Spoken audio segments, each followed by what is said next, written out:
이번 주에도 그 담요와 마스크로 헌금해 주신 분들 감사드리고요. 이제 날이 추워지기 전에 담요를 좀 확보하려고 하고요. 다음 주 중에는 어린이 가정 방문을 하려고 합니다. 크라콜란자 주변에 있는 열악한 환경에 사는 가정들을 방문해서 그들에게 필요한 것들을 좀 제공하려고 하는데 함께 기도해 주시고 우리 사역팀의 안전을 위해서도 함께 기도해 주셨으면 합니다. Obrigado. Obrigadão. Valeu. Obrigadão, gente.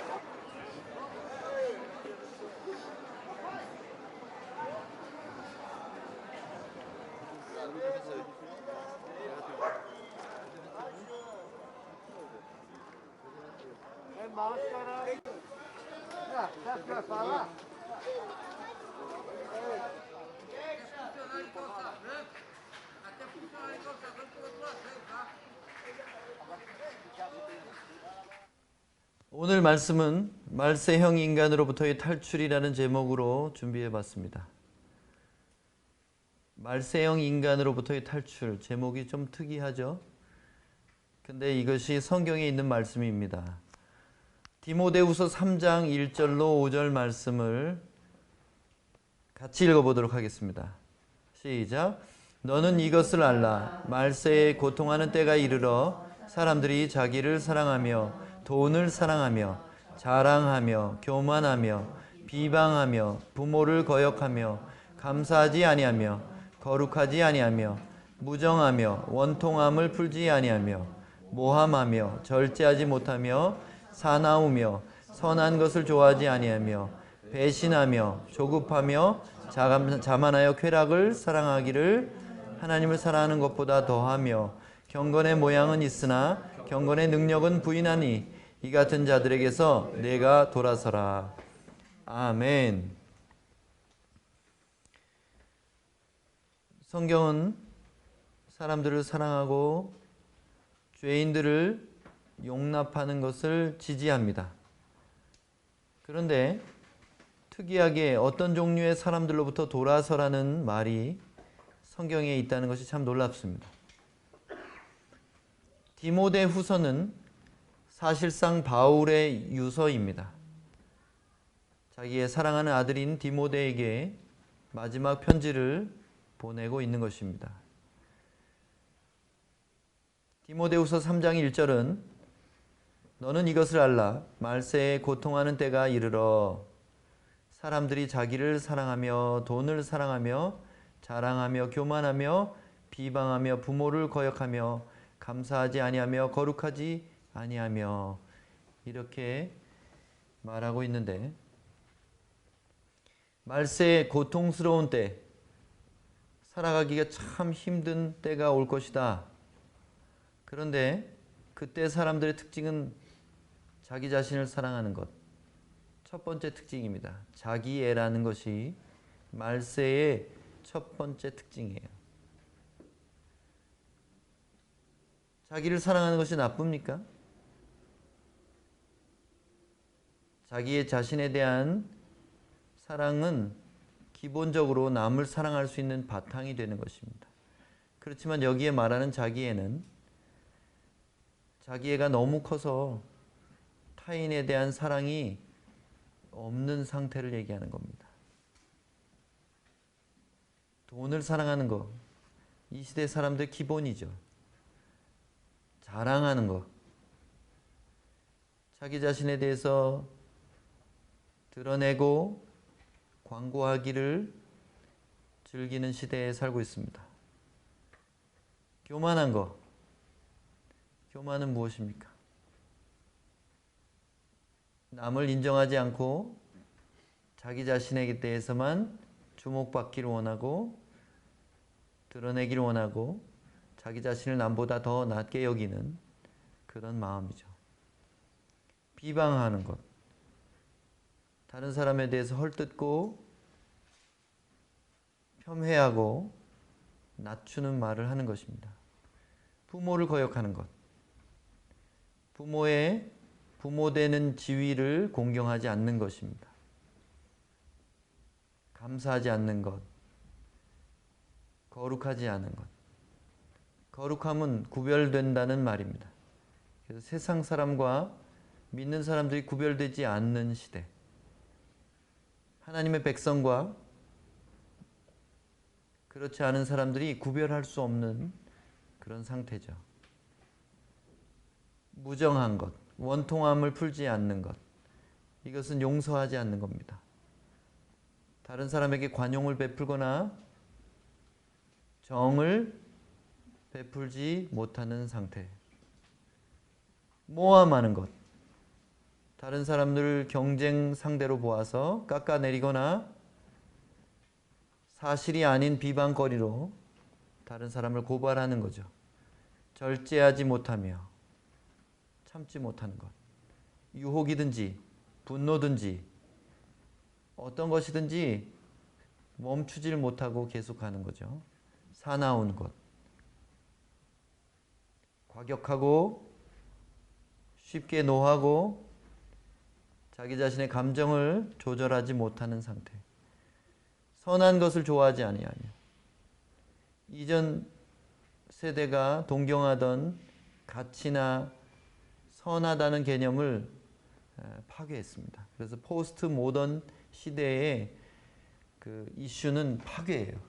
기존 질서와 아름다움에 대한 관념이나 이런 것들이 다 깨지는 거죠.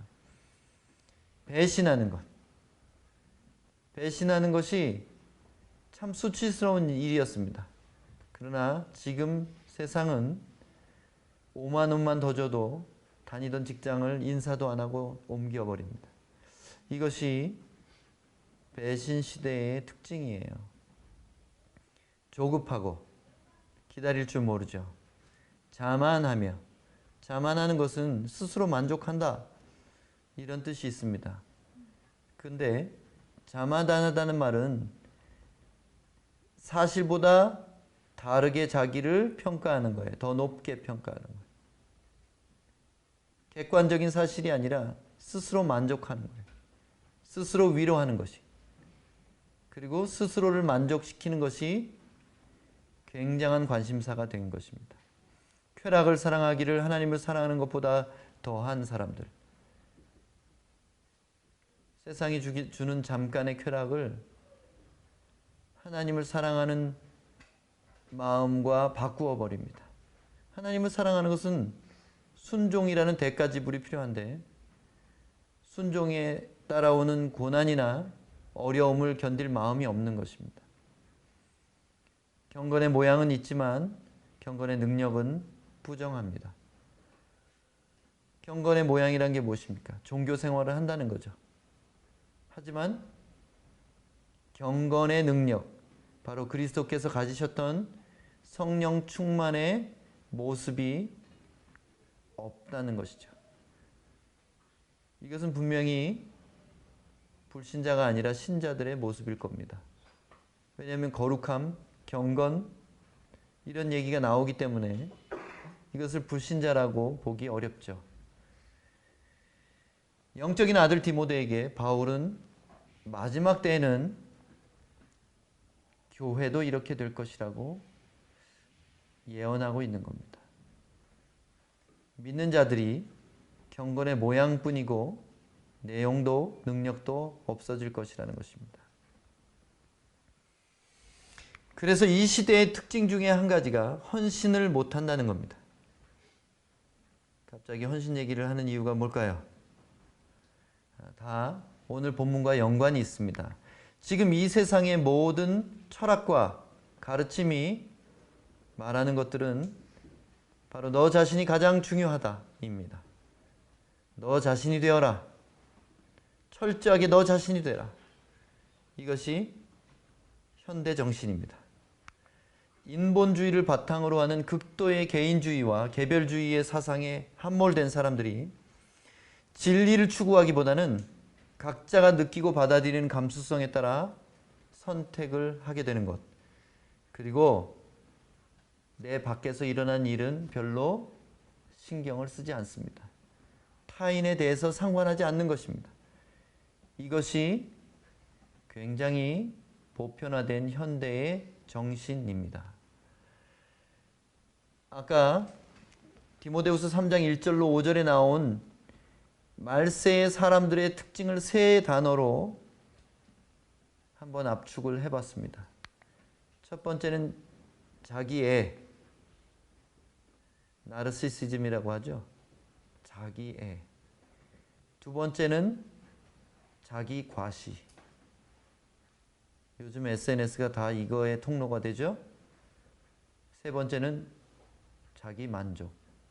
자기를 위해서 소확행하는 거예요. 소소하지만 확실히 행복한 것을 찾는 겁니다. 이 세 가지가 말세 사람들의 특징인데, 특별히 성도라 이름하는 사람들도 똑같은 모습으로 변해가고 있습니다. 이 세 가지가 모든 만남과 네트워크상의 사회적 관계의 모티브가 되면 그것은 인간의 원죄, 곧 선악과 열매의 결과로 이루어진 것을 알 수 있습니다. 여러분, 선악과에 대해서 어떻게 생각하십니까? 저는 선악과라는 이름이 좀 잘못됐다고 믿는 사람입니다.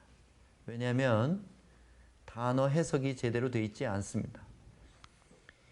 그러면 선악을 알게 하는 나무의 실과는 과연 무엇을 진정으로 의미하는 것일까요? 여러분, 많은 설교자들이 생명나무의 영적인 의미를 예수 그리스도라고 말하고 있습니다. 저도 이 말에 동의합니다. 그래서 그분으로부터 나오는 열매, 그분의 말씀과 그분의 행하심을 본받아 살아가는 것, 그것을 먹는 것이죠. 열매를 먹는 것. 그리고 그분의 몸에 참여하는 것. 그것이 영생하는 비결이라고 말한다면 선악을 알게 하는 나무는 바로 인간의 자아를 의미하는 것이라고 볼 수 있습니다. 그러니까 선악을 알게 하는 나무의 열매를 먹는다는 것을 영적인 의미로 해석한다면 바로 이것이죠. 인간이 스스로의 판단으로부터 나오는 생각과 말과 행위의 열매를 먹고 살면 반드시 하나님의 말씀대로 사망에 이른다는 것입니다. 그런데 선악은 몰라야 됩니까? 그렇지 않습니다. 선악은 반드시 알아야 돼요. 왜냐하면 선을 선택하기 위해서는 이것이 선인가 악인가를 알지 못한다면 선택할 수 없기 때문입니다. 히브리서 5장 14절에 단단한 음식은 장성한 자의 것이니 그들은 지각을 사용함으로 연단을 받아 선악을 분별하는 자들이니라. 이게 무슨 말씀일까요? 단단한 음식이라고 비교한 것은 바로 어려운 하나님의 말씀입니다. 어려운 말씀을 지각을 사용함으로 훈련받아서 말씀의 진리 안에 있는 선악을 분별하는 자들이다. 그래서 히브리서가 말하는 영적으로 성숙한 사람은 선악을 말씀을 통해 분별하는 사람들이라고 정의하고 있는 것입니다. 그렇다면 창세기 이야기는 어떻게 된 겁니까? 다시 에덴 동산으로 돌아가 보면 창세기 2장 17절에 최초로 선악을 알게 하는 나무의 열매라는 말이 나옵니다. 본문에는 선악을 알게 하는 나무의 열매는 먹지 말라. 내가 먹는 날에는 반드시 죽으리라 하시니라. 이렇게 되어 있습니다. 여기에 나오는 선악을 알다라는 표현에서 선과 악에 해당하는 단어의 의미는 선에 해당하는 토브, 이것은 좋다 하는 뜻입니다. 선을 말하기보다는 좋은 것을 말하는 거예요. 악에 해당하는 라라는 단어는 나쁜, 싫어하는 이런 뜻입니다. 그래서 하나님의 절대 기준에서의 절대선과 절대악을 의미하기보다는 일반적인 사람들의 좋아하고 싫어하는 것, 호불호를 말하는 것입니다. 그래서 저는 선악과라고 말하지 않고 호불호 나무라고 말했으면 좋겠어요. 호불호 나무가 더 어울리는 것 같습니다. 다시 말해서 에덴 동산에서 아담과 하와의 불순종 때문에 선악의 기준이 하나님의 말씀이 아니라 인간 각자의 호불호가 되었다는 것입니다. 각자 마음에 좋으면 하고 싫으면 안 하는 것이에요. 선악과 열매를 먹기 전에 아담은 그렇지 않았을 것입니다. 하나님의 명령이면 하고 하나님의 뜻이 아니면 안 했을 거라고 저는 믿어요. 근데 이 최초의 불순종이 인간에게 가져온 것은 아무리 옳은 일이어도 내가 싫으면 안 하는 것. 아무리 악한 일이어도 내가 원하면 하게 되는 것. 그것이 바로 선악과의 결과라고 저는 생각합니다. 그 인간의 죄가 바로 사사시대에 꽃을 피웠죠. 절정을 맞이합니다. 하나님의 백성인 율법을 받은 이스라엘이 타락의 극치를 보여주고 있는 곳, 바로 사사기 16장 17장입니다. 사사기 17장 6절에는 그때에는 이스라엘의 왕이 없었으므로 사람마다 자기 소견에 오른 대로 행하였더라. 자기 소견에 오른 대로 행한 게 어떻게 나옵니까? 여러분 미가 신상 사건 이야기 잘 알죠? 미가라는 사람 집에 율법을 모르게 된 백성들이 레위인에게 11조를 드리지 않았어요. 제사장들이 먹고 살 길이 없어졌습니다. 그래서 떠돌이 거지가 되었을 때 미가라는 사람의 집에 개인 제사장으로 고용됩니다. 그래서 그 집에 축복을 빌기 위하여 우상을 만들어 놓고 제사를 드리는 사람이 되는 거예요. 제사장이 거지가 됐다가 우상 숭배자가 됩니다. 이것이 바로 사사시대의 타락상이에요. 이 시대는 그렇지 않습니까? 제사장이 물질을 쫓아가는 거지가 되고 우상을 숭배하는 자가 된다는 것. 이거보다 끔찍한 일이 있을까요? 그리고 잠시 후에 어떤 일이 일어납니까? 미가 신상 사건 뒤에 오는 끔찍한 이야기. 레위인 첩 사건이죠. 레위인이 첩을 둡니다. 하나님의 말씀을 가르쳐야 되고 하나님의 성전에서 봉사해야 될 그 사람들이 가나안 땅 백성과 똑같이 첩을 두는 비참한 모습을 하고 있어요. 근데 본처와 싸운 첩이 베냐민 땅으로 도망가니까 첩을 데리러 그 땅으로 갔다가 베냐민 지파에 못돼 먹은 사람들이 그들이 여관에 묵는 것을 알고 그 첩이 아니라 레위인을 범하겠다고 동성 집단 성폭행을 하겠다고 하나님의 백성 베냐민 지파가 몰려와서 그 집 문을 두드릴 때 그 레위인은 한술 더 떠서 자기 첩을 문 밖으로 밀어냅니다. 밤새도록 성폭행을 당하던 그 여인은 죽고 분노한 레위인이 그 시체를 12토막으로 내서 이스라엘 12지파에 보내는 그런 일이 발생합니다. 다른 지파들이 몰려와서 베냐민 지파를 거의 남자를 다 죽이죠. 도망간 600명을 제외하고 모든 남자들, 모든 베냐민 지파가 거의 죽임을 당합니다. 이것이 말씀을 잃어버린 자기 소견에 옳은 대로 하는 하나님의 백성의 모습입니다. 여러분, 말세가 이런 모습일 겁니다. 지금 저는 말세가 되어간다고 믿는 사람 중에 하나입니다. 이때는 자다가 깰 때입니다. 복음이 땅끝까지 도달하고 있습니다. 마태복음 24장 14절에 변치 않는 기준이죠. 예수님이 재림하시기 전에 이 천국 복음이 모든 민족에게 전파되면 그때 끝이 오는 것입니다. 자기 소견에 옳은 대로 산다는 것이 도대체 무엇입니까? 바로 선악과의 결과, 하나님의 말씀을 잃어버린 백성들의 특징이라는 것입니다. 그때 왕이 없었다고 했습니다. 왕이 없긴 왜 없습니까? 율법을 주셨다는 것, 신의 산에서 계약했다는 것은 하나님을 왕으로 모신 나라란 뜻이에요. 근데 그들은 왕을 버렸습니다.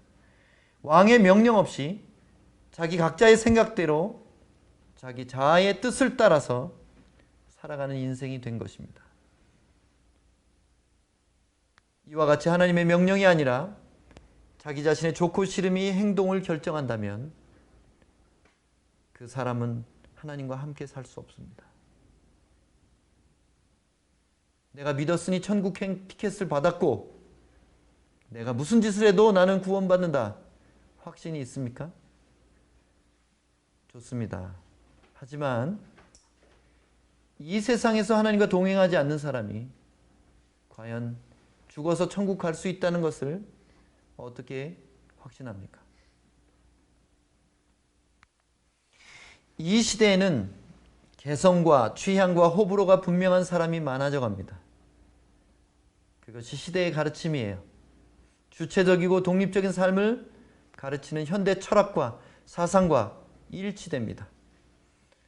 그래서 그런 사람들을 트렌디하고 앞서가는 사람들이라고 부러워하고 그렇게 되려고 애를 쓰고 살아갑니다. 여러분, 그렇지만 두려워하십시오. 그런 사람은 결코 하나님의 종이 될 수 없습니다. 헌신할 수 없어요. 헌신해도 안 받으십니다. 사탄 제일교회라는 거대한 미국의 종교단체가 있습니다. 아마도 신도가 30만 명이라고 합니다. 그들이 사용하고 있는 그들의 경전이죠. 사탄경 1장 1절은 바로 이 구절입니다. 내 삶의 주인은 너 자신이다. 내 삶의 주인은 너 자신이다. 이게 얼마나 이 말세의 철학과 가르침과 일치합니까? 아주 정확하게 일치합니다. 그것은 사실은 새로운 것이 아니에요. 에덴 동산에서부터 시작된 것입니다.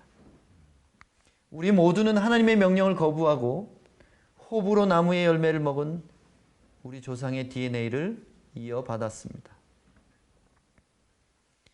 그리스도와 함께 십자가에서 옛 자아가 죽지 않는다면, 다시 말하면 나의 좋고 싫고가 십자가에 완전히 죽어지지 않으면 나는 내 원함대로 살아가게 될 것입니다. 그 성향이 우리를 어느샌가 지배하고 왕노릇을 할 것입니다. 여러분, 성도 여러분, 제가 그리스도의 이름으로 경고합니다. 자기애가 너무나 큰 사람은 남을 사랑할 수가 없습니다. 자기 과시욕이 너무 큰 사람은 주님만 나타내기에는 부족합니다. 자기 만족이 중요한 사람은 남의 만족과 유익을 위해 기꺼이 희생할 수가 없습니다. 그래서 헌신이 불가능하다는 것입니다. 오늘 본문의 진리의 말씀은 이 같은 사람들로부터 돌아서라 말합니다. 너 자신이 그렇게 되지 말라 하는 것뿐만 아니라 그와 같은 사람이 회개하지 않는다면 그들과 어울리지 말라는 뜻입니다.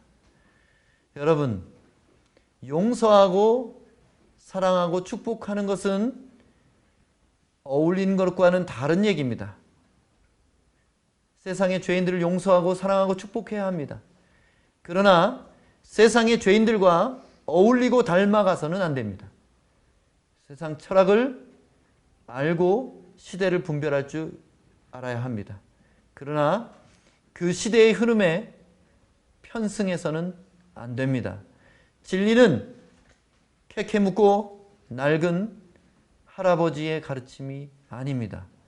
진리는 영원에서 영원까지 또렷한 변할 수 없는 절대 기준이기 때문입니다.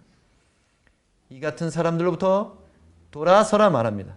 그래야 말세에 고통하는 그 시간을 에녹처럼 노아처럼 하나님과 동행하며 의롭게 살 수 있는 것입니다.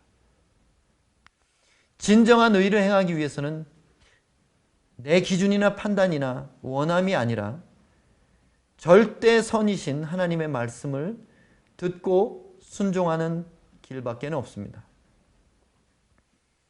그것이 거듭난 자의 정체성입니다.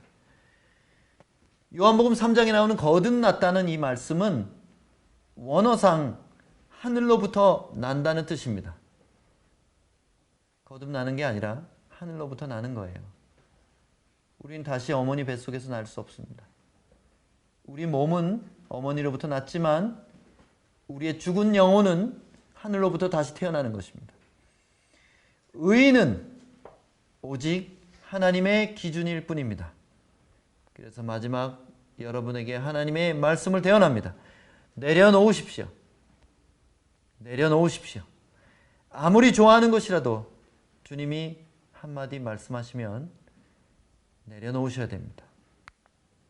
무조건 듣고 순종하십시오.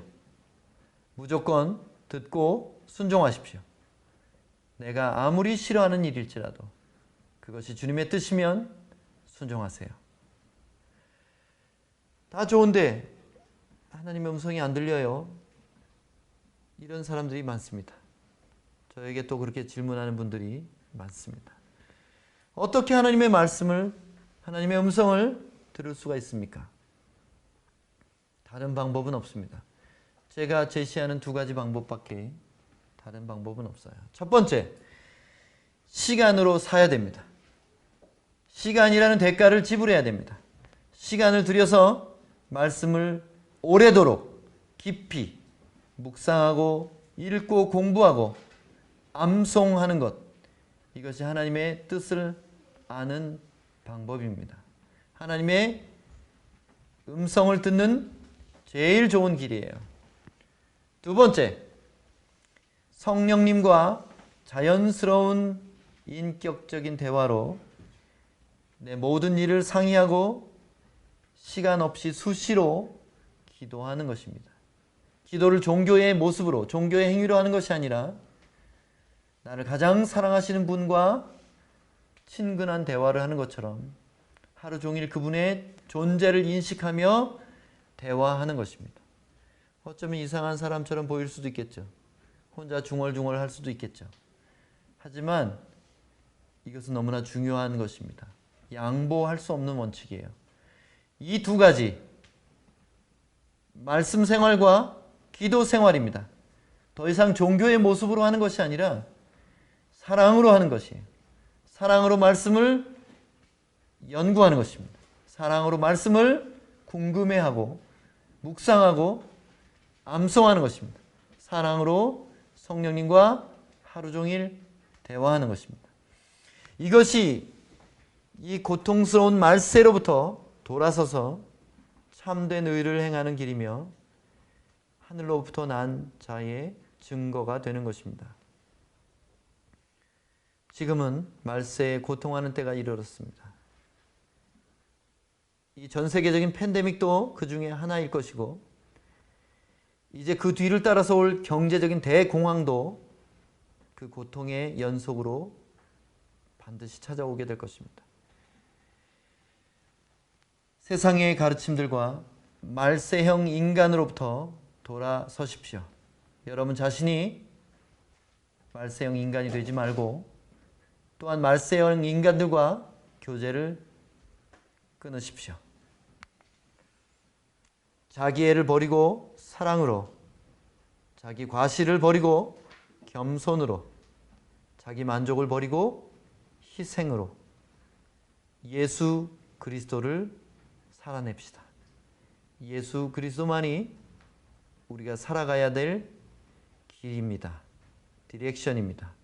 그분 외에 다른 길은 없습니다. 기도하겠습니다. 하나님 아버지, 세상의 허탄한 가르침들이 너 자신이 되라 말하고 너를 드러내라 하고 너 자신에 만족하라 합니다. 그러나 오늘 사도 바울은 유언처럼 자기 영적인 아들에게 그와 같은 사람들로부터 돌아서라 말합니다. 하나님, 우리가 이 말세를 예수 그리스도만 닮아가며 살아가게 해주시옵소서. 그래서 주님의 이 땅에 다시 오시는 그 재림의 날에 영광과 칭찬과 면류관을 받는 우리 모두가 되기를 원합니다. 언젠가 가게 될 천국뿐 아니라 이 땅에서 하나님과 동행하는 천국을 누리게 하여 주옵소서. 이 어려운 때에 말씀으로 돌아가게 하시고 하나님과의 친밀감으로 돌아가게 하여 주시옵소서.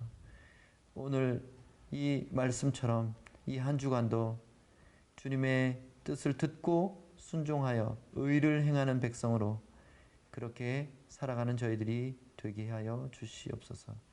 예수님의 이름으로 간절히 기도합니다. 아멘.